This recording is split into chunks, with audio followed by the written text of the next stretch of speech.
Dassa va bientôt abriter dans les tout prochains jours un grand événement historique. Ceci est une initiative de retrouvailles des dignitaires du culte vaudou et des filles et fils du Bénin qui aiment leur tradition. Il s'agit du pèlerinage vaudou organisé par la communauté nationale du vaudou.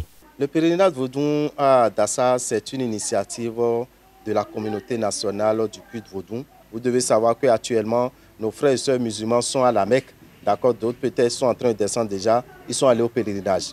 Le 24, le 25, nous aurons nos frères chrétiens célestes qui seront au pèlerinage. Mais pourquoi avoir choisi Dassa pour abriter ce pèlerinage? Les organisateurs évoquent quelques raisons spécifiques. Le choix est porté sur Dassa parce que Dassa, c'est un grand carrefour et aussi c'est le lieu que la divinité Sakpata a pris corps, qu'on appelle Fou Aragba.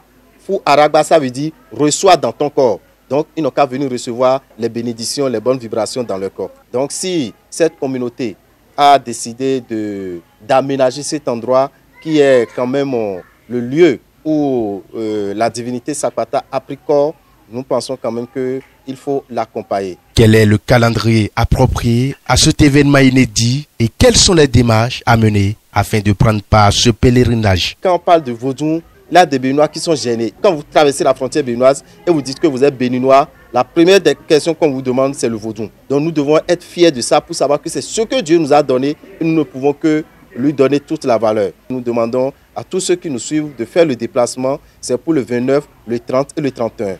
29, 30, 31, vous venez là, il y aura beaucoup d'activités spirituelles. Le déplacement est gratuit. Pour venir sur le site, c'est gratuit. Vous n'avez rien à payer pour venir sur le site. Le phare qu'on a consulté a demandé que tous ceux qui viendront sur ce site n'ont qu'à s'habiller en blanc. La seule condition, porter du blanc pour être en harmonie avec les bonnes vibrations qui sont autour de ce siège. Le grand rituel se fera le samedi matin. Il y aura la libation à la divinité Sakpata. Et après cette libation maintenant, chacun est libre d'aller vers l'autel du Sakpata pour faire ses vœux.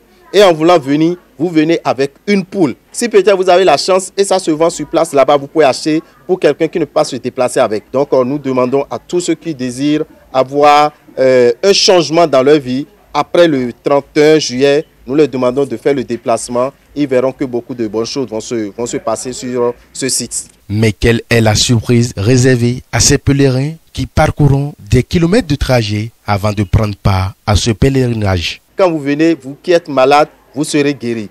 Vous qui avez des soucis d'argent, vous qui avez des problèmes de procréation, vous qui avez n'importe quel souci, venez sur cette place et vous allez voir les merveilles de la déesse de la terre.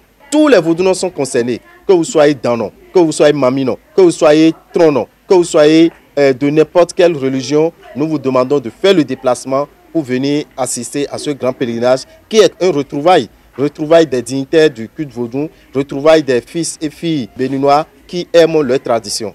Nous tenons à leur dire que la sécurité est assurée, donc il n'y a pas d'inquiétude par rapport à l'organisation. Vivement que l'événement se déroule dans de meilleures conditions pour l'émergence de la culture béninoise.